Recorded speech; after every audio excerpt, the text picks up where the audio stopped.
La bibliothèque d'Avignon respire comme une vieille poitrine, lentement, avec cette patience minérale des pierres qui ont tout vu. Les rayonnages montent jusqu'au plafond, lourds de reliures brunes, de titres effacés, de seins dorés au dos des micelles. Et moi, je marche sans bruit, comme on marche dans une église quand on ne veut déranger ni Dieu ni les morts. Je viens ici depuis des années, depuis l'enterrement de mon mari surtout. Avant, j'y venais par goût, par discipline aussi. Après, j'y suis venue pour tenir debout. Il y a des lieux qui deviennent des béquilles. On croit s'appuyer sur le bois, et en vérité, on s'appuie sur ce qu'on refuse de dire. Je m'appelle Hélène. J'ai appris à faire tenir une maison sans hausser la voix. J'ai appris à prier sans théâtre. Ma foi n'a jamais été une lampe braquée sur le visage des autres. C'est une petite veilleuse qu'on protège du vent avec la main. Et le vent, ces derniers temps, se lève. Je m'assieds à ma table habituelle près de la fenêtre en ogive. La lumière découpe la poussière en rubans, comme des confettis tristes. J'ouvre un livre de théologie, non pour lire vraiment, pas aujourd'hui, mais pour sentir le poids rassurant d'une pensée solide, d'un monde où les mots ne sont pas des pièges. Quand j'entends la porte, je n'ai pas besoin de me retourner pour savoir que c'est Lucas. Il marche autrement que les autres. Il a toujours eu, depuis l'enfance, cette façon de poser le pied comme s'il s'excusait d'exister. Petit, c'était de la douceur. Adulte, c'est devenu de l'absence. Je lève les yeux.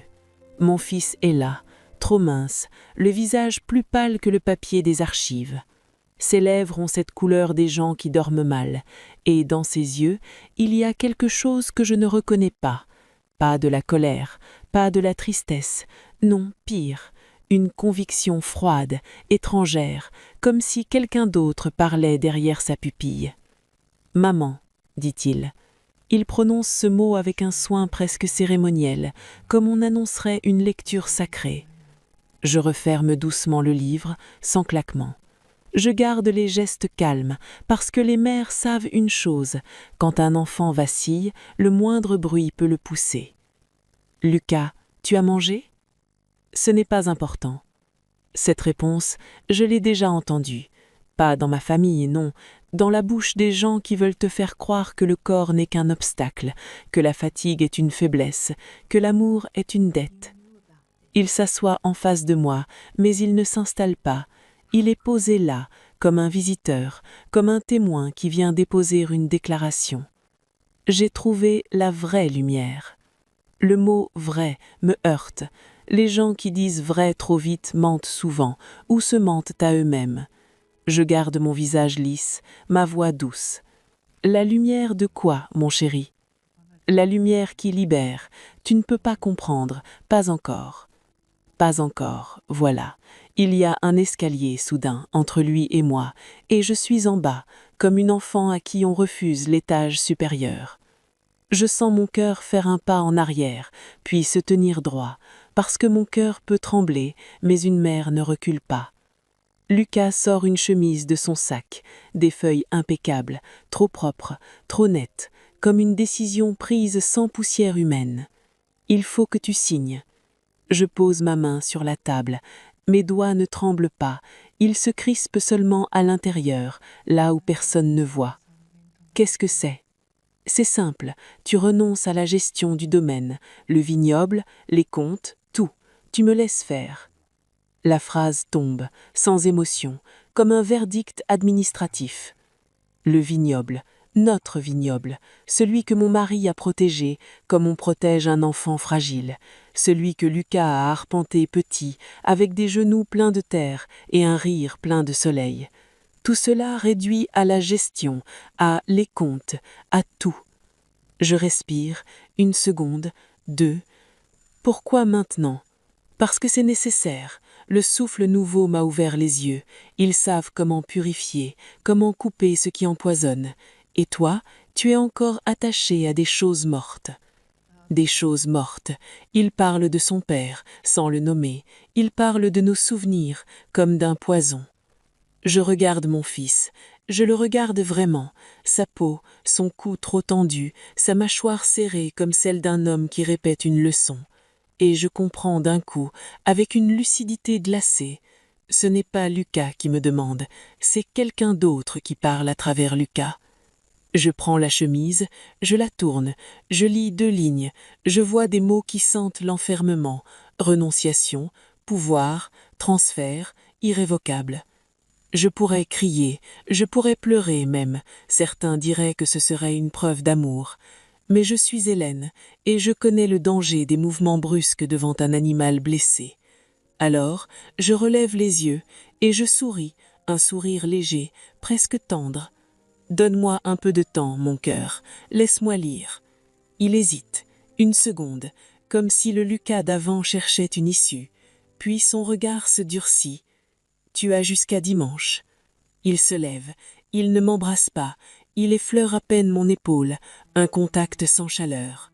Et quand il s'éloigne entre les rayonnages, je reste assise, immobile, comme une statue qui vient d'entendre son propre nom gravé sur une tombe. Je baisse les yeux sur les feuilles, et dans le silence épais de la bibliothèque, je comprends ceci avec une certitude qui me coupe la respiration. L'orage ne vient pas de dehors, il est entré dans ma maison par la porte de mon fils, et moi, je vais devoir apprendre à prier autrement, comme une louve. Je n'ai pas dormi, ou si peu, que le matin a eu le goût d'un mensonge.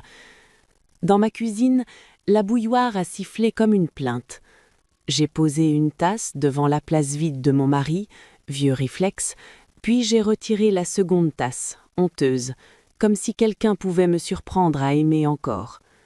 La maison, à l'aube, n'est pas silencieuse, elle est attentive.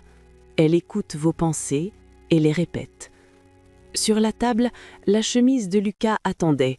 Les mots irrévocables et transfert me brûlaient la rétine. Tout était rédigé dans un français parfait, ce qui, paradoxalement, me rassurait moins. Les pièges les plus propres sont ceux qui passent pour des formalités. Je me suis tenue droite. J'ai fait ce que je faisais toujours quand une douleur menaçait de me plier. J'ai rangé, j'ai essuyé, j'ai aligné, comme si remettre les objets à leur place pouvait remettre mon fils à la sienne.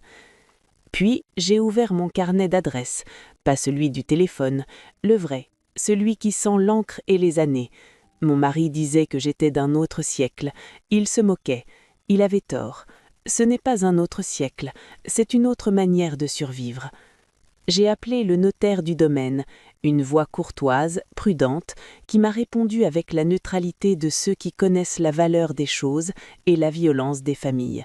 « Madame Hélène, votre fils s'est renseigné, oui. Il n'a rien pu faire sans vous, pour l'instant. » Pour l'instant. 2 mots, et j'ai senti une porte se refermer quelque part. Ensuite, j'ai appelé le père Antoine, mon confesseur, un homme simple, aux mains tachées d'encre parce qu'il réparait lui-même les livres du presbytère. Sa voix, d'habitude, me posait comme une main sur l'épaule. Mais ce matin-là, il a seulement soufflé « Le souffle nouveau, j'en entends parler depuis des mois. Ils ne se disent pas secte, ils se disent chemin, et un chemin, c'est difficile à interdire. » Je l'ai remercié, j'ai raccroché, et je suis restée devant la fenêtre, le regard perdu dans les platanes d'Avignon, en me demandant depuis quand un mot pouvait voler un enfant à sa mère. Je n'ai pas pleuré, pas encore. Je suis sortie. Dans la rue, les passants avaient cette indifférence aimable des villes du Sud. On se croise, on se frôle, on ne se voit pas. Et pourtant, je me suis sentie observée, comme si le monde entier connaissait déjà mon drame et attendait que je m'effondre pour confirmer son idée de la vieillesse, fragile, dépassée, bonne à signer sans comprendre. J'ai pris un taxi. J'ai donné une adresse que j'avais trouvée sur un site impeccablement conçu. Photos lumineuses, visage serein, phrases creuses, réconciliation, libération, renaissance. Le souffle nouveau. La route a quitté les boulevards, les maisons se sont espacées. Puis, au détour d'une allée bordée de cyprès, le siège est apparu. Je m'attendais à un hangar, à une bâtisse sale, à des draps aux fenêtres, une caricature en somme, quelque chose qui me permettrait de dire « Mon fils est tombé chez des fous ». Ce que j'ai vu m'a coupé les jambes. Un domaine moderne, presque un château contemporain, pierre claire, verre, métal, un portail discret, une caméra, un jardin taillé avec une précision chirurgicale. Rien ne criait la misère, tout murmurait la réussite. Le piège était élégant, donc crédible. J'ai donné un faux nom à l'accueil, avec la douceur humble des femmes bien élevées. On m'a souri, on m'a offert une eau citronnée, on m'a parlé comme à une amie avant même de me connaître. Cette chaleur instantanée, je l'ai reconnue. Ce n'était pas de la bonté, c'était une technique. On m'a conduite dans une salle vaste, blanche, épurée, des fauteuils confortables, des bougies parfumées. Au mur, une phrase calligraphiée. Couper les liens pour renaître. Couper les liens. Mon ventre s'est serré. Au fond de la pièce, il y avait une estrade, et sur l'estrade, un homme. Gabriel. Je ne l'avais jamais vu, mais j'ai tout de suite compris le mécanisme. Il n'était pas seulement charismatique, il était soigneusement construit, cheveux impeccables, sourire maîtrisé, voix posée. Il parlait comme un prêtre qui aurait appris le marketing. Ses mots glissaient sur les gens et leur laissaient l'impression d'être choisis. Et puis, j'ai vu Lucas. Mon fils n'était pas assis comme les autres, il était devant, presque au pied de l'estrade. Son dos droit, ses mains ouvertes sur ses genoux, le visage levé comme on lève le visage vers un soleil qu'on croit mériter. Je me suis arrêtée dans l'ombre, près d'une colonne. J'ai retenu ma respiration, comme si respirer pouvait faire se retourner. Gabriel prononçait des phrases vagues, et le groupe répondait par des murmures. Il parlait de poids, de toxines émotionnelles, de famille qui emprisonne, et chaque fois qu'il disait famille, j'entendais mère. Soudain, un jeune homme dans l'assemblée a eu un tremblement, un sanglot qui cherchait la sortie. Il a dit, la voix cassée, « J'ai peur, je me sens vide ». Gabriel a levé la main, calme, puis il a regardé Lucas. « Montre-leur la coupure ». Lucas s'est levé. « Mon fils, mon enfant », s'est approché du jeune homme qui pleurait. Il l'a observé comme on observe une faiblesse à corriger, et sans hésiter, sans colère visible, il lui a donné une gifle. Un claquement sec. Le jeune homme a sursauté, le groupe a frissonné, et Gabriel, lui, a souri. Voilà, la compassion est une chaîne, la douleur est un choix. Ici, on apprend la liberté. Je n'ai pas bougé, mais à l'intérieur, quelque chose s'est fendu. Parce qu'à cet instant précis, j'ai compris que Lucas ne perdait pas seulement de l'argent, ni même seulement du temps. Il perdait ce qui le rendait humain. Et dans ma poitrine, là où la foi vivait comme une veilleuse, une autre flamme s'est allumée, plus ancienne, plus primitive, une flamme de mer, une flamme de louve, et je me suis juré, dans le silence, sans prière officielle, sans témoin, que je ne signerais jamais, que je ne supplierais pas, et que si je devais entrer dans cette tanière, ce ne serait pas en victime, ce serait en chasseuse. Je suis sortie du domaine avec un sourire poli, le même sourire que l'on offre aux gens dangereux quand on veut qu'ils vous sous-estiment. Dans le taxi, mes mains étaient posées sur mon sac, immobile, mais à l'intérieur, tout tremblait. Pas de peur, non, de lucidité. C'est une sensation particulière, la lucidité. Elle ne réchauffe pas, elle brûle froid. À Avignon, j'ai traversé la place de l'Horloge comme une femme ordinaire. Personne ne devinait que, dans ma tête, je venais d'enterrer une part de moi, celle qui croyait encore qu'une mère pouvait sauver par la douceur. Je suis rentrée chez moi et j'ai fait ce que je fais toujours quand je dois décider. J'ai ouvert l'armoire. Il y avait là mes robes sombres, simples, presque monacales, et au fond les vêtements que je ne portais plus depuis la mort de mon mari. Des tissus plus chers, des coupes plus franches, une élégance de femme mariée, d'hôtesse, de maîtresse de domaine. Une peau ancienne que j'avais rangée avec les souvenirs. Je les ai sortis un à un, sans précipitation, comme on sort des armes d'un étui. Ensuite, j'ai appelé ma banque. J'ai demandé un rendez-vous de routine, j'ai parlé de placement, de rachat, de liquidité possible. La conseillère a pris un ton gourmand, on reconnaît vite les voix qui aiment l'argent, même quand elles prétendent aimer les clients. Je n'avais pas besoin de vendre quoi que ce soit, pas encore. Il me fallait seulement une chose, paraître solvable, désirable, exploitable. Car Gabriel ne cherchait pas des âmes, il cherchait des coffres. Le soir, Lucas a appelé. Sa voix était douce, mais cette douceur-là n'était plus la sienne, elle était enseignée. Un parfum bon marché qui imite la rose. « Maman, tu as réfléchi ?» J'ai regardé sur le mur la photographie de mon mari, son sourire discret, son regard qui disait « Ne montre pas ta peur ». Alors, j'ai répondu avec un calme appliqué. « Oui, j'ai réfléchi. Je suis fatiguée de me battre, fatiguée d'être seule. » Il y a eu un silence où j'ai senti l'hameçon bouger. « Tu vois, le souffle nouveau peut t'aider. »« Peut-être, dis-je, j'ai besoin de parler à Gabriel. » J'ai ajouté comme si c'était un aveu honteux. J'ai reçu une somme d'assurance, une grosse somme. J'ai peur de mal faire, j'ai peur de gaspiller. J'aimerais être guidée. Le mot « grosse » a fait son œuvre, même à travers le téléphone. Lucas a respiré plus fort. Je peux organiser quelque chose. J'ai raccroché et je suis restée longtemps debout dans ma cuisine à écouter le bruit du frigo, le craquement des tuyaux, ces sons domestiques qui tiennent lieu de compagnie. Mentir me donnait la nausée, mais l'idée de perdre Lucas me donnait pire, une sensation d'amputation. J'ai pensé à l'Évangile, à la vérité qui rend libre, et puis j'ai pensé à la vie réelle, à ces vérités qu'on utilise comme des couteaux pour vous dépouiller. Alors, j'ai choisi. Le rendez-vous a eu lieu 2 jours plus tard. Je suis arrivée au domaine vêtue d'un manteau ivoire, un foulard de soie, des boucles d'oreilles héritées de ma mère. Un parfum discret, mais assez présent pour qu'on se souvienne de moi.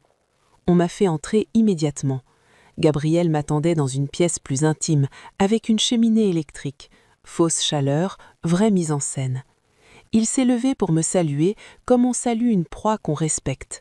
« Madame Hélène, Lucas m'a parlé de vous. » Son regard ne s'est pas posé sur mon visage d'abord. Il a balayé ma tenue, mes bijoux, la qualité de mon sac.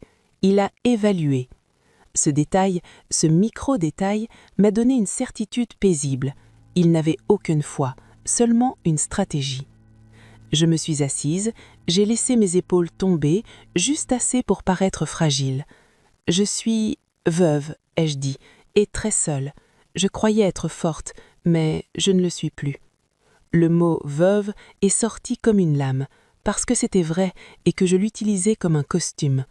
J'ai senti quelque part en moi une petite honte prier en silence.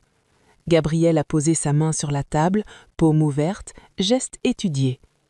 La solitude est une porte, nous la refermons. Il parlait lentement, il donnait à chaque phrase une forme de promesse, et pendant qu'il promettait, ses yeux calculaient. On m'a parlé d'un domaine viticole, a-t-il glissé comme par hasard, un héritage lourd à porter. Je n'ai pas souri, pas encore. J'ai baissé les yeux, comme une femme dépassée par son patrimoine. C'est trop pour moi, ai-je murmuré. Et Lucas est le seul à pouvoir. Je me suis interrompue, volontairement. Le silence est un appât puissant. Gabriel l'a rempli. Nous pouvons vous accompagner, spirituellement et administrativement. Administrativement, le mot est sorti tout seul, comme un aveu. Alors j'ai su que mon cheval de Troie venait d'entrer dans la ville. Et moi, j'allais avancer, pas à pas, en laissant croire à Gabriel qu'il me guidait, quand en réalité, je le menais déjà vers sa chute. Le dîner a été proposé comme une grâce et accepté comme un piège. Ce soir, dit Gabriel, nous parlerons sans bruit, sans foule. La vérité se révèle mieux à table. À table, comme dans les familles. J'ai senti la pointe du sarcasme me traverser, mais je l'ai rangée. Je me suis contentée d'acquiescer, avec l'air docile de celles qui confondent l'écoute et l'obéissance. La salle à manger du domaine était trop parfaite. Une longue table claire, des verres alignés avec une précision de laboratoire, des bougies dont la flamme ne tremblait pas, sûrement protégées du moindre courant d'air, comme si même l'air devait être contrôlé ici. Un pianiste, au loin, jouait quelque chose de lent, sans mélodie, une musique qui ne dérangeait rien. Gabriel m'a installé face à lui. Lucas n'était pas là, bien sûr.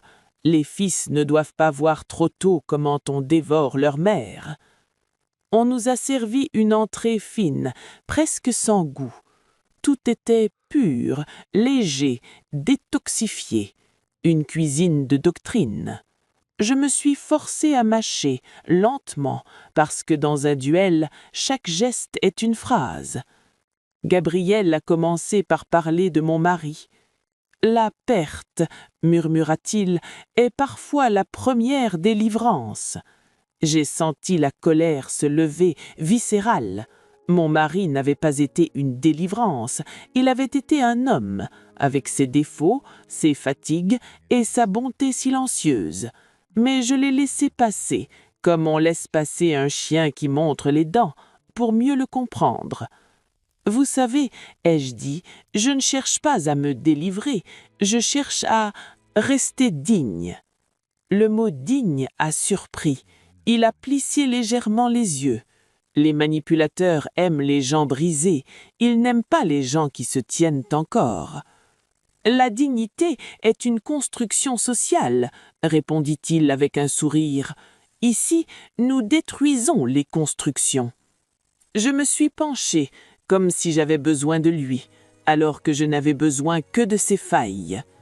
Vous parlez comme certains théologiens, dis-je doucement, ceux qui confondent la foi avec l'orgueil. Un frémissement très léger a traversé son visage, presque imperceptible, mais je l'ai vu. J'ai passé trop d'années à lire entre les lignes des livres et des êtres. Je suis un homme de vérité, dit-il. Je l'ai regardé longtemps, puis j'ai posé ma question, calme, tranchante.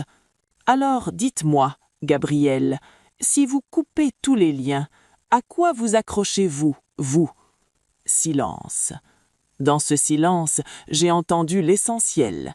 Il n'avait pas de réponse qui vienne du cœur, il avait des formules et du vide. Sa foi était une vitrine, derrière il y avait une caisse enregistreuse. Il a repris en pivotant habilement. Je m'accroche à la mission, à l'œuvre, à la transformation. Il parlait bien, trop bien. Les vrais croyants parfois ont des maladresses. Lui, il était lisse. J'ai feint l'émotion, j'ai laissé ma voix se casser, juste assez. J'ai peur de tout perdre, le domaine, les vignes, les caves. Je ne sais même plus ce que je possède réellement. Ses pupilles se sont dilatées d'1 millimètre. Les prédateurs reconnaissent la peur et l'odeur de la fortune. Les possessions sont un fardeau, mais certains fardeaux peuvent être transformés en offrandes. J'ai hoché la tête et j'ai planté mon hameçon. Mon mari avait un secret. Gabriel s'est immobilisé comme un chien qui entend un bruit derrière la porte. Un secret? Je me suis penché davantage, comme si j'avais honte. Sous le vignoble, il y aurait un ancien cellier, une partie murée. On n'en parle pas. Dans ma famille, on ne parle jamais de certaines choses.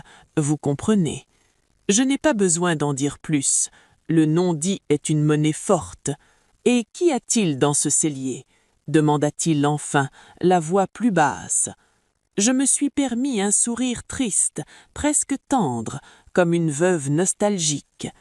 Des bouteilles du 19e siècle, des millésimes disparus. Mon mari disait que c'était notre parachute au cas où. Il ne voulait pas que Lucas le sache. Lucas est impulsif. Il a baissé les yeux vers son verre d'eau citronnée. Il faisait semblant de réfléchir, mais je voyais déjà ses calculs courir. « Vous me faites confiance, Hélène » demanda-t-il. Voilà, nous y étions.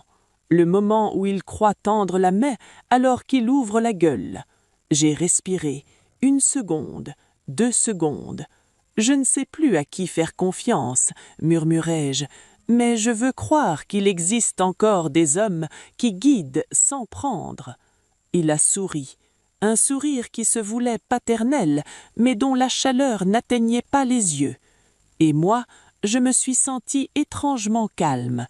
parce que ce soir-là, au milieu des bougies immobiles et des mots bien peignés, je venais de découvrir sa religion véritable. Ce n'était ni Dieu, ni l'âme, ni la lumière. C'était le désir. Et le désir, on peut le conduire, comme on conduit le loup vers un piège. Je croyais avoir appris toutes les formes du chagrin, la perte, l'absence, le manque qui grignote les journées comme une souris dans un grenier. Mais il existe un chagrin plus honteux, celui qui vient d'un être qu'on a porté, celui qui vous regarde avec les yeux de votre enfant et vous parle avec une bouche étrangère. Le lendemain du dîner, Lucas est apparu chez moi sans prévenir. Je l'ai entendu avant de le voir. La porte d'entrée a claqué plus fort que d'habitude, comme si l'air même devait être bousculé pour qu'il existe. Dans le couloir, ses pas étaient rapides, tendus, presque martelés. Il n'avait pas cette violence-là autrefois. Petit, il courait, mais c'était une joie. Là, c'était une urgence. Je me suis tournée vers lui avec mon calme appris. « Lucas, tu aurais pu appeler. » Il ne m'a pas répondu. Il a traversé la pièce comme on traverse un tribunal. Son visage était fermé, ses joues creusées, et ses yeux ne cherchaient pas les miens. Ils cherchaient une faute. « Je sais », a-t-il dit. 2 mots, secs, sans contexte. J'ai senti mon ventre se serrer, mais j'ai gardé mon souffle long, régulier.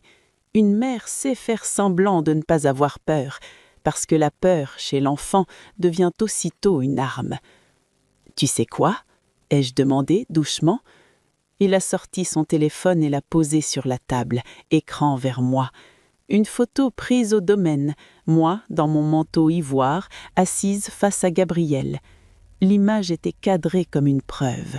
« Tu es allé ?» Ce n'était pas une question, c'était une accusation. Je n'ai pas nié. La vérité, parfois, n'est pas une défense, c'est un fil. On s'y tient pour ne pas tomber. Oui, j'y suis allée. Son visage s'est tordu. Pas de douleur, non, de jalousie, comme s'il me volait quelque chose. « Pourquoi ?» s'est-il écrié. « Tu veux quoi, maman? Tu veux l'attention du maître? Tu veux être choisie à ma place ?» Le mot « maître » m'a glacée. Je l'ai vu, soudain, plus nettement que la photo. Mon fils n'était plus un fils, il était un soldat. Je me suis approchée, lentement, comme on approche un animal blessé. « Lucas, je veux te comprendre, je veux te retrouver. » Il a reculé d'un pas, comme si ma tendresse brûlait. « Ne me touche pas !» Sa voix a claqué. Dans la pièce, le silence a pris une forme. Je me suis arrêtée, les mains ouvertes, paume visible, signe universel, je ne te menace pas. Et pourtant, c'est lui qui avançait vers moi comme un danger. « Tu es un obstacle, » a-t-il dit en serrant les dents. « Tu es une attache, une chaîne. Gabriel m'a prévenu. Il m'a dit que tu essaierais de me ramener en arrière. » Donc Gabriel parlait de moi, me préparait déjà comme une ennemie, une tentatrice, une mère à abattre. J'ai choisi mes mots avec soin. Gabriel n'est pas Dieu, Lucas. Alors j'ai vu la bascule. Ses yeux se sont agrandis, sa respiration s'est accélérée, son poing a frappé la table si fort que la tasse a tremblé. « Ne prononce pas son nom comme ça, tu n'as pas le droit !» Je n'avais jamais entendu mon fils me parler ainsi. Pas une fois, même adolescent, même dans ses colères, il gardait une pudeur. Là, il n'y avait plus de pudeur. Il y avait une permission intérieure donnée d'autre. Il s'est approché de moi si près que j'ai senti son souffle sur mon visage. « Tu vas arrêter, tu m'entends? Tu vas arrêter de te mêler de ça. Tu vas signer dimanche et tu vas rester à ta place. Sinon... » Il s'est interrompu, comme si le sinon était trop lourd même pour lui. Mais ses yeux, eux, le disaient. Il menaçait pour lui. Je me suis sentie vaciller, une seconde, puis quelque chose s'est redressé en moi. Pas l'orgueil, pas la colère, un instinct. Celui qui réveille les mères quand un enfant traverse la rue sans regarder. Je l'ai fixé, longtemps, sans ciller. « Sinon quoi, Lucas? Ai-je demandé. Ma voix était basse, pas provocante, juste ferme, comme une barrière. Il a cligné les yeux, très vite, une micro-hésitation, un fragment de lui quelque part a dû se souvenir que j'étais sa mère. Puis il a murmuré, presque avec dégoût, « Tu es faible », et il est parti. La porte a claqué derrière lui, laissant un courant d'air froid, comme une gifle invisible. Je suis restée debout au milieu du salon, immobile, et j'ai senti mes jambes trembler enfin. Pas de peur pour moi, de peur pour lui, parce qu'à cet instant, je l'ai compris avec une précision terrible. La prochaine fois, il ne viendrait pas seulement pour parler. Et moi, je devais devenir plus solide que ma propre douleur, pas pour gagner, pour le sauver. Après le départ de Lucas, la maison a gardé son empreinte, comme si sa colère avait laissé une odeur. J'ai lavé la tasse qui l'avait fait trembler. 2 fois. Pas parce qu'elle était sale, mais parce que mes mains avaient besoin de faire quelque chose de concret pour ne pas se mettre à prier à genoux comme une enfant. Dimanche approchait, la date qu'il avait posée sur moi comme une pierre. Je n'avais plus le droit au luxe des sentiments. La douleur, oui, mais en dessous, il fallait une charpente. Et ma charpente, je l'ai trouvée là où j'ai toujours su respirer, dans les archives, les classements, les traces. Je ne suis pas une héroïne de roman. J'ai ni armes, ni amis policiers, ni pouvoir. J'ai une discipline et une mémoire. Une façon de regarder les détails jusqu'à ce qu'ils parlent. Le souffle nouveau se présentait comme un chemin spirituel, mais les chemins, en France, laissent toujours des papiers. J'ai repris contact avec le domaine sous un prétexte simple. Je veux m'engager davantage, me rendre utile. On m'a répondu avec une chaleur instantanée, presque maternelle. On m'a proposé de venir aider au bureau administratif, au service de leur fondation caritative. Une fondation, voilà le déguisement. Les loups d'aujourd'hui portent des statues, pas de crocs. Le jour venu, j'ai mis une robe sobre, un chapelet discret autour du poignet et mon visage de veuve docile. J'ai franchi le portail comme on entre dans une pièce où l'on sait déjà que l'air est poison, mais où l'on doit respirer quand même. On m'a installé dans une salle lumineuse, avec des ordinateurs, des classeurs, des tampons officiels.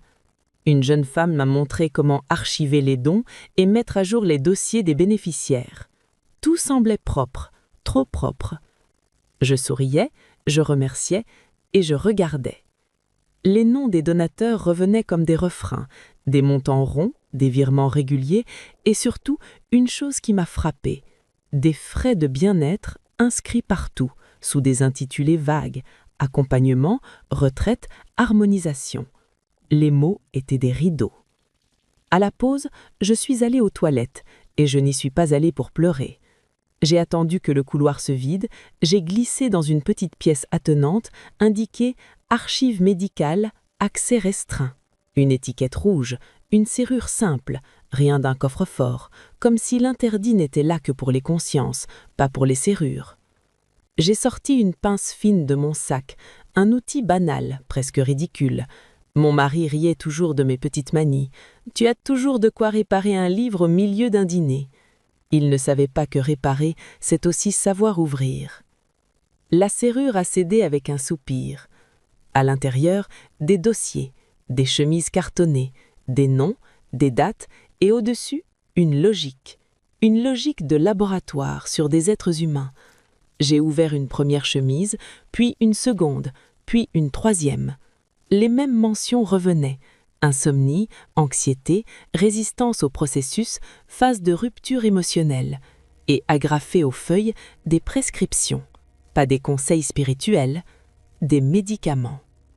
Des anxiolytiques, des sédatifs et des dosages, avec des signatures de médecins que je ne connaissais pas, mais surtout des cases cochées, administration supervisée. Je me suis sentie vaciller, non de dégoût, de rage froide. Ils ne volaient pas seulement l'argent, ils volaient la vigilance, ils endormaient la volonté pour modeler des hommes comme on modèle de la cire. J'ai cherché le dossier de Lucas, les doigts tremblants malgré moi, Mais il n'était pas là, ou bien il était ailleurs, ou bien il avait un autre nom. Ce détail m'a terrifié. On avait peut-être déjà renommé mon fils. J'ai pris des photos rapidement, sans flash. 1, 2, 10. Chaque clic muet était comme une prière inversée. Non pas pour demander, mais pour prouver. Quand j'ai refermé la porte et remis tout en place, mon cœur battait calmement, étrangement calmement. Parce que je venais de trouver ce que je cherchais, sans le savoir. Pas un vol, pas une fraude grossière, quelque chose de plus grave et de plus punissable. L'exploitation méthodique de la fragilité. Et dans ma tête, une phrase s'est posée, nette, comme un titre sur une page. Abus de faiblesse. Je suis retournée au bureau avec mon sourire de veuve perdue. Personne n'a vu que sous mon chapelet, je venais de serrer non pas une foi, mais une preuve. Et qu'à partir de ce jour-là, Gabriel n'avait plus affaire à une mère désespérée. Il avait affaire à une femme qui savait enfin où frapper. Le soir même, j'ai rangé mon téléphone dans une boîte à biscuits. Une habitude ridicule peut-être, mais je n'avais plus confiance dans rien.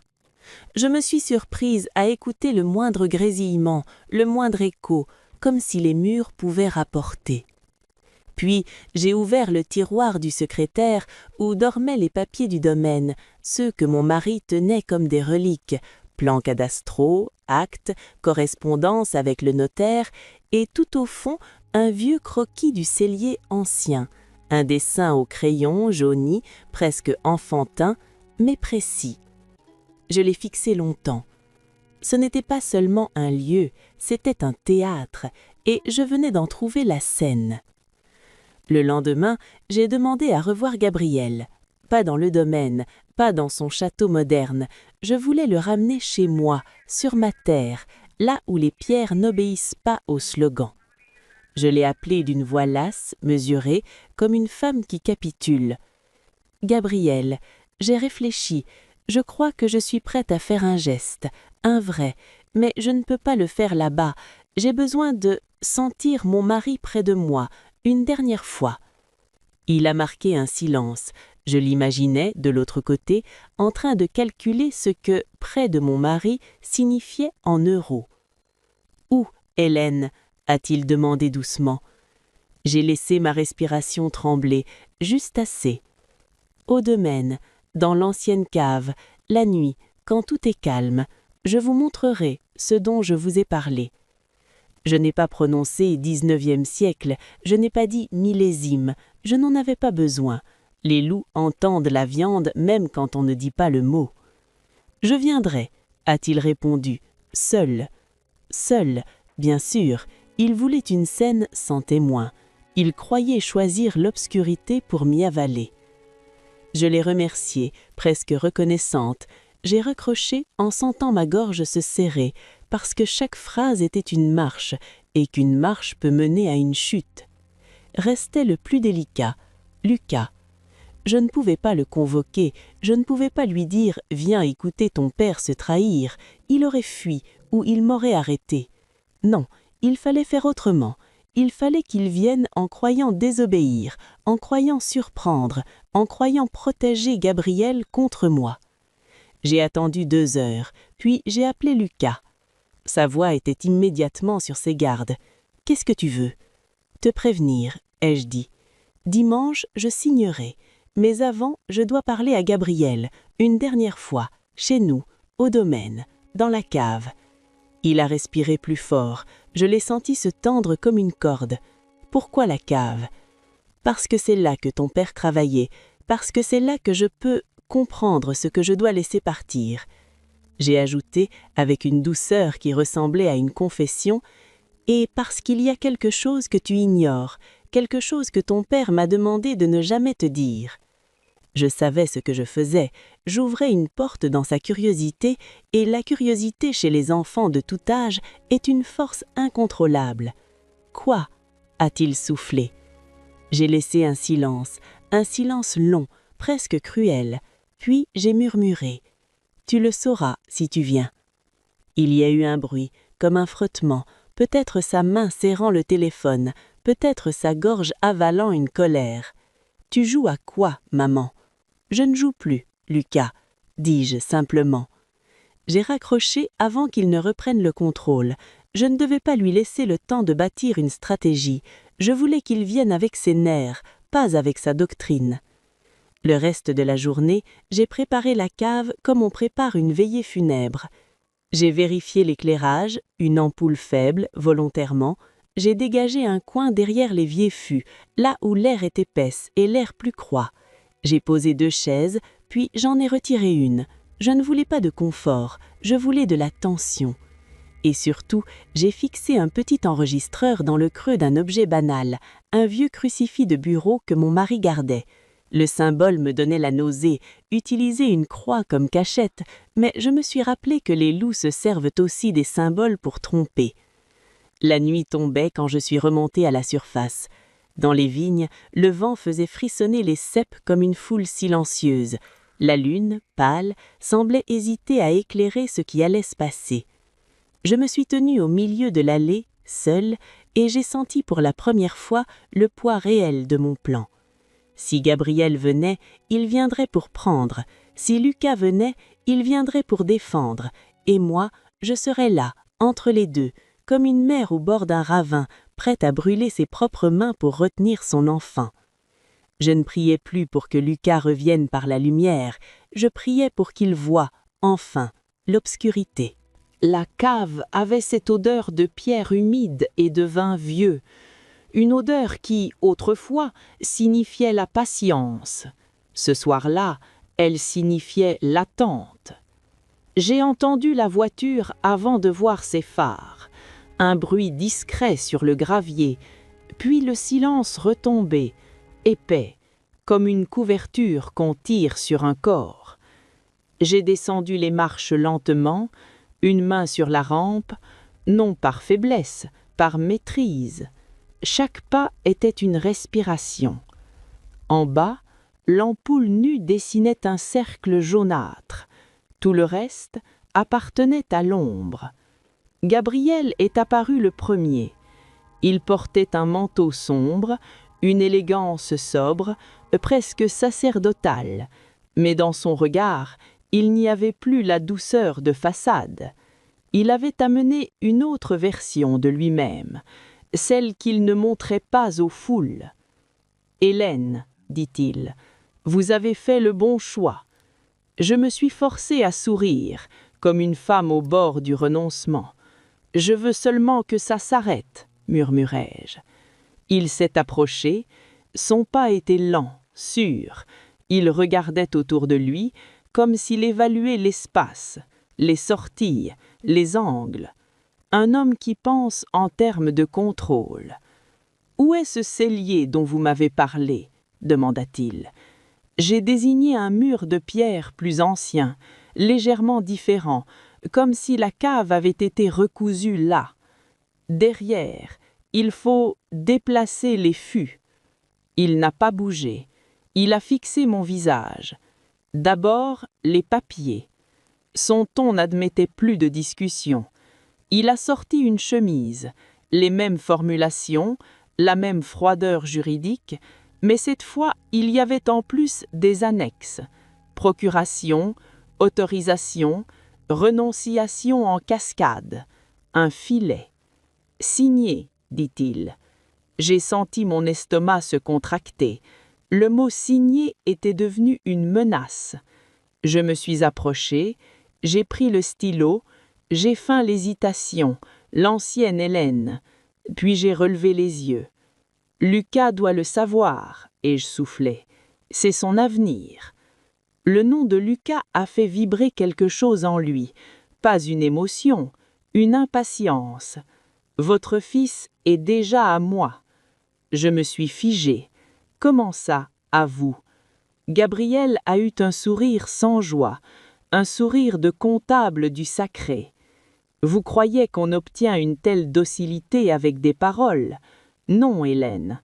On obtient la docilité avec la fatigue, la solitude et la chimie. Le mot chimie a résonné comme un coup de marteau. J'ai pensé au dossier, au dosage, aux cases cochées, et j'ai senti une vague de froid m'envahir jusqu'aux os. Vous l'avez drogué, dis-je, la voix presque inaudible. Je l'ai aidé, corrigea-t-il. Je l'ai libéré de vous, de votre culpabilité, de vos prières, de vos souvenirs. J'ai serré le stylo si fort que mes doigts ont blanchi. Vous parlez de lui comme d'un objet. Il est un matériau, répondit-il tranquillement. Certains se façonnent mieux que d'autres. À cet instant, j'ai entendu un bruit infime derrière les fûts, un froissement, une respiration retenue. Mon cœur a bondi, mais mon visage est resté calme. Lucas était là. Je n'ai pas tourné la tête, je ne devais pas le trahir. Je devais seulement continuer, comme si nous étions seuls. « Et mon mari ?» ai-je demandé, lentement. « Vous avez dit que la perte pouvait être une délivrance. Vous parliez de quoi exactement ?» Gabriel a haussé les épaules, comme si le passé des autres était un détail. « Votre mari, jadis, s'est approché d'un groupe comme le nôtre, avant que je ne le reconstruise correctement. Il a voulu dénoncer. Il a payé le prix de sa naïveté. Je l'ai regardé, incapable de respirer normalement. Vous l'avez détruit ? Il a penché la tête, agacé, presque énervé par ma sensibilité. Les gens fragiles se détruisent d'eux-mêmes, Hélène. Il suffit de pousser, au bon endroit. Derrière les fûts, un souffle a dérapé, un souffle humain, cassé, puis un petit bruit, comme un pas qui recule, qui trébuche. Lucas venait d'entendre, et dans le silence qui a suivi, j'ai senti avec une clarté tragique la chute intérieure de mon fils. Pas une chute spectaculaire, non, une chute plus dangereuse, celle où la foi se brise et laisse place au vide. Gabriel, lui, n'a pas remarqué. Il a glissé les papiers vers moi, impatient. Maintenant, signez, ou je vous promets que Lucas n'aura plus besoin de vous, jamais. Je me suis penché sur la feuille et j'ai feint l'obéissance. Mais dans ma gorge, ma voix murmurait déjà autre chose pour mon fils caché dans l'ombre. Regarde, Lucas, regarde enfin ce qu'il est, et tiens bon, parce qu'une vérité qui éclate trop vite peut rendre fou celui qui la reçoit. Je signais, ou plutôt, je faisais semblant de signer. Ma main traçait des lettres dociles, tandis que mon esprit comptait les secondes. Dans la cave, l'air était devenu plus lourd, comme si la pierre elle-même retenait sa respiration. Gabriel se tenait penché vers moi, les yeux fixés sur la pointe du stylo, avec cette avidité nue des hommes qui ne désirent pas un être, mais un transfert. « Plus bas, là, paraphier, dit-il. Je l'ai fait, lentement, trop lentement pour lui. Il a soupiré, agacé, puis a tendu la main pour récupérer les documents. Et c'est là que j'ai posé ma dernière pièce sur l'échiquier. Avant, et je murmurai comme une femme au bord de l'évanouissement, je dois vous donner quelque chose. Je me suis redressée avec difficulté, jouant la fatigue. J'ai porté ma main à mon cou, au petit crucifix que je portais ce soir-là. Un symbole de veuve, un détail rassurant, une faiblesse affichée. Gabriel a suivi le geste, ses yeux ont brillé une fraction de seconde en croyant voir une relique ou un objet précieux. « Qu'est-ce que c'est » demanda-t-il. « La dernière chose que mon mari m'ait laissée, ai-je soufflé. Il disait que ça me sauverait. » Je l'ai détaché, doucement, comme si je me séparais d'une peau. En vérité, ce n'était pas le crucifix qui devait me sauver, c'était ce qu'il contenait, car à cet instant précis, l'enregistreur caché depuis le dîner s'était déjà nourri de ces phrases. La chimie, le matériau, poussé au bon endroit. Il avait parlé, trop sûr de lui, trop tranquille. Et les loups, quand ils se sentent invincibles, se mettent à chanter. Mais il me manquait encore une chose, qu'ils se trahissent davantage, qu'ils révèlent ce qu'un tribunal aime plus que les discours, des mécanismes, des comptes, des preuves de préméditation. J'ai donc posé ma voix sur un fil tremblant. « Gabriel, si je vous donne le domaine, je veux être certaine que je ne serai pas abandonnée. Je veux savoir où va l'argent. Je veux savoir que Lucas, que mon fils, sera protégé. » Il a eu un rire bref, sans chaleur. « Vous êtes vraiment attachée aux détails, Hélène. » « Les détails, ai-je dit, c'est tout ce qu'il reste quand on perd quelqu'un. » Cette phrase l'a flatté. Il s'est cru psychologue, il s'est cru supérieur. Il s'est rapproché comme un homme qui va accorder une confidence alors qu'il ne fait que se vanter. L'argent va là où il doit aller. Nous avons des structures, des comptes, des routes que personne ne remonte. Des routes offshore, ai-je risqué, comme une ignorante qui a entendu un mot à la télévision. Son regard s'est aiguisé, puis il a souri, satisfait de m'impressionner. Plusieurs, Luxembourg, Caraïbes, des fondations écrans, ce n'est pas votre monde, Hélène, mais c'est le mien. Derrière les fûts, je n'entendais plus Lucas bouger, je sentais sa présence comme une douleur dans l'air. Il recevait tout, et je priais intérieurement pour qu'il ne s'effondre pas avant la fin. Gabriel a tendu la main pour reprendre les papiers. Ses doigts ont frôlé les miens. « Maintenant, dit-il, vous allez remonter, et vous allez faire exactement ce que je vous dis. Sinon… » Le sinon est resté suspendu, et c'est là que le deuxième piège s'est refermé, celui qu'il ne voyait pas. Un bruit dehors, pas un bruit de voiture officielle, un bruit plus brutal, plus affolé, des portières, des voix d'hommes, un juron. Gabriel s'est figé. « Qu'est-ce que c'est » souffla-t-il. Je n'ai pas répondu tout de suite. J'ai laissé la peur faire son œuvre en lui. Car ce bruit-là, je l'avais préparé. Depuis des jours, j'avais semé dans les conversations de minuscules graines, que le domaine avait des dettes anciennes, que mon mari avait eu des associés, que certains hommes n'oublient jamais. J'avais dit cela à une oreille, puis à une autre dans le souffle nouveau. Les murs ont des bouches, les rumeurs ont des jambes. Et ce soir-là, devant le portail, une bande d'hommes en manteau sombre criait des noms, tapait du poing, jouait la colère. Ce n'étaient pas des mafieux, c'étaient des connaissances, des gens de mon ancien réseau d'archivistes habitués à l'art du théâtre discret. Reconstituer une scène pour que la vérité se révèle. Gabriel, lui, n'avait pas cette information. Il a pâli. Pour la première fois, son masque a glissé. Il n'était plus maître. Il redevenait un homme avec des peurs. « Vous m'avez vendu, dit-il, la voix soudain plus rauque. Je vous ai prévenu, il y a des choses qu'on ne remue pas sous un vignoble. » Il a reculé, cherchant la sortie comme un animal traqué. Et c'est à ce moment-là que la vraie sirène s'est approchée. Pas celle de mes faux hommes de main, la police. Ils sont entrés vite, fermement, appelés non par un geste spectaculaire, mais à une procédure déjà enclenchée. Car pendant que je jouais la veuve fragile, un dossier avait été déposé, des documents, des photos, des preuves de prescription, et ce soir-là, l'étau juridique avait choisi son heure. Gabriel a levé les mains, puis les a baissées, puis les a relevées. Il parlait trop vite, il niait, il accusait, il marchandait. Et dans son désordre, il a fait la dernière erreur. Il a cité des noms, il a cité des comptes, il a évoqué les accidents d'avant. Tout cela enregistré, tout cela déjà perdu. Lucas est sorti de l'ombre comme un homme qu'on arrache à un cauchemar. Son visage était blanc, ses yeux immenses. Il fixait Gabriel non plus comme un guide, mais comme un abîme. Je me suis rapproché de mon fils, très doucement. « Lucas, viens !» Il n'a pas bougé, il tremblait, mais il tenait debout. Et cette seule chose, ce simple fait, m'a serré le cœur. Au milieu du mensonge, mon fils venait de retrouver une parcelle de lui-même, assez pour ne pas fuir.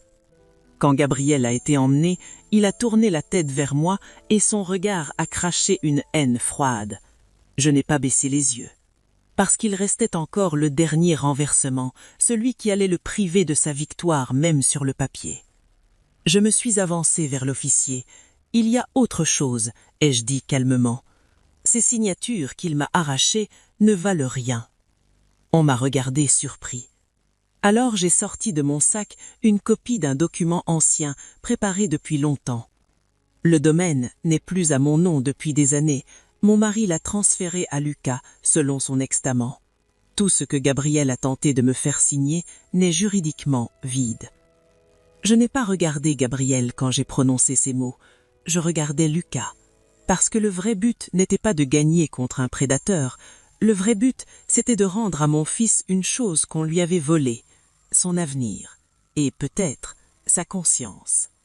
Quand la cave s'est vidée, il est resté une odeur de métal et de peur. La police était partie avec Gabriel, avec ses phrases trop sûres, avec ses comptes trop lisses, et pourtant rien n'était fini. Rien n'est jamais fini quand on a vu son propre enfant se briser. Lucas est remonté le dernier. Il avançait comme un homme malade, pas du corps, de l'intérieur. Il ne pleurait pas, il ne criait pas. Il avait cette fixité étrange des gens qui viennent de perdre une croyance et qui découvrent d'un seul coup que le monde n'a pas de garde-fou. Dehors, l'air de janvier a frappé nos visages.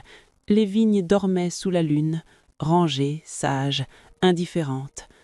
La nature ne commente pas nos drames, elle les laisse simplement passer. Je me suis approché de lui, très lentement, comme on approche quelqu'un qui pourrait se casser au moindre contact. « Lucas » chuchotai-je. Il a tourné la tête vers moi. Ses yeux étaient rouges, mais secs, et dans ce regard j'ai vu un mélange qui m'a fendu le cœur, la honte, la colère, et une petite lueur d'enfant qui demandait encore « Maman, dis-moi quoi faire. » Je l'ai frappé, a-t-il dit. Là-bas, tu as vu? Sa voix s'est étranglée sur la fin. Il a porté sa main à sa bouche comme s'il pouvait rattraper le passé. Je n'ai pas répondu tout de suite, parce que j'aurais pu dire « ce n'était pas toi », mais je savais que ça serait trop facile. Et Lucas devait apprendre une chose pour guérir. Ce qu'on nous fait ne nous excuse pas, mais ça explique. Et comprendre, c'est déjà reprendre un peu de pouvoir. « Tu as été entraîné, dis-je enfin. Fatigue, isolement, médicaments, répétition. Ils ont fabriqué un Lucas qui leur ressemblait. Mais toi, le vrai, tu es encore là. » Il a cligné des yeux, une fois, 2 fois, comme s'il essayait de croire à mes mots sans y arriver. « Je ne sais plus prier, » a-t-il soufflé. « Je ne sais plus penser. » Je l'ai pris par l'avant-bras, fermement, sans tendresse excessive, pas une étreinte, un ancrage. Alors on va recommencer autrement, pas par la foi, par le réel. Le réel, c'était un médecin, un vrai, un psychologue, un suivi, des examens, un retrait progressif de ce qu'on lui avait fait avaler, une plainte, un dossier, des nuits où il aurait peur de dormir parce que le sommeil lui rappellerait l'obéissance. Je savais tout cela, et je ne lui ai pas tout dit, pas ce soir-là. On ne donne pas un plan complet à un homme qui vient de survivre à un effondrement. On lui donne une marche. « Demain, dis-je, tu viendras avec moi, et tu parleras, même si ça te dégoûte, même si tu as honte, surtout si tu as honte. » Il a baissé la tête. « Et le domaine ?» demanda-t-il, comme si l'argent pouvait encore décider de notre vie. Je l'ai regardé avec une douceur tranchante. « Le domaine est à ton nom, oui, mais pas comme un cadeau, comme une responsabilité. Ton père voulait que tu sois libre, pas riche, libre. » Nous sommes rentrés à la maison du vignoble dans un silence lourd, mais moins mortel. Lucas s'est assis dans la cuisine, les mains sur ses genoux. Il avait l'air d'un enfant puni, sauf qu'il avait 30 ans et que la punition était une manipulation. Je suis montée dans ma chambre et j'ai fermé la porte. Alors seulement, j'ai sorti le crucifix. Je l'ai ouvert. J'ai récupéré l'enregistreur. Petit objet ridicule, si léger, et pourtant il contenait des mots capables d'enfermer un homme. Je suis restée assise au bord du lit, longtemps, à regarder cet objet comme on regarde une preuve et une faute. Car il y avait la justice, et il y avait moi. J'avais menti, j'avais joué, j'avais orchestré la peur, j'avais utilisé la nuit comme une scène, et même si tout cela avait sauvé mon enfant, cela laissait en moi une trace sombre, une zone que la prière ne blanchit pas facilement. Au petit matin, je suis allée à l'église. Les bancs étaient vides, l'air sentait la cire froide. Je me suis assise, droite, sans larmes. J'ai murmuré, non pas une demande de paix, mais un aveu. J'ai voulu sauver, et j'ai appris à devenir dangereuse. Je ne sais pas si Dieu m'a entendu, mais moi, je me suis entendu. En sortant, je suis passé par les vignes. J'ai creusé un petit trou au pied d'un cep ancien, celui que mon mari aimait montrer à Lucas quand il était enfant. J'y ai glissé l'objet, pas pour effacer la vérité, non, pour enterrer ce qui en moi voulait se prendre comme un juge. J'ai recouvert de terre, j'ai tassé avec la paume, et j'ai levé les yeux vers le soleil pâle. Je n'étais pas une sainte, je n'étais pas une victime. J'étais une mère qui avait accepté de porter une part d'ombre pour que son enfant, lui, puisse retrouver la lumière. On nous répète que la vérité suffit, que la patience guérit, que la foi protège. C'est vrai, parfois, mais parfois c'est insuffisant. J'ai appris que les prédateurs modernes ne crient pas. Ils rassurent. Ils ne frappent pas d'abord. Ils expliquent. Ils ne volent pas l'argent en premier, ils volent la volonté. J'ai appris aussi que protéger un enfant adulte est plus douloureux que protéger un enfant petit, parce qu'il peut vous rejeter, vous haïr, vous menacer, et pourtant rester votre enfant. Et surtout, j'ai appris ceci, une vérité inconfortable mais essentielle. Il existe des situations où rester pur moralement revient à abandonner ce qu'on aime, et d'autres où accepter de porter une part d'ombre devient un acte de responsabilité. Je ne dis pas que j'ai eu raison en tout, je dis seulement que j'ai choisi de ne pas être une mère silencieuse. Alors maintenant, je vous pose ces questions à vous qui écoutez. Si votre enfant, votre frère, votre sœur, votre conjoint tombait sous l'emprise d'un groupe, d'un homme, d'une idéologie, jusqu'où iriez-vous pour le sauver ? Où placez-vous la limite entre la morale et la protection ? Et surtout, auriez-vous le courage d'être mal jugé, s'il le fallait, pour sauver quelqu'un que vous aimez ? Peut-être que cette histoire a réveillé en vous un souvenir, une inquiétude, une culpabilité ancienne, ou au contraire, une décision que vous n'avez jamais osé raconter. Si c'est le cas, sachez que vous n'êtes pas seul. Nous vous invitons à partager votre histoire, anonymement si vous le souhaitez, en commentaire ou par message au programme. Racontez-nous le moment où vous avez dû choisir entre ce qui est bien et ce qui est nécessaire. Racontez-nous la fois où vous avez protégé, ou abandonné, ou résisté. Parce que derrière chaque silence familial, il y a une vérité qui mérite d'être entendue, et parce que parfois, les louves prient autrement.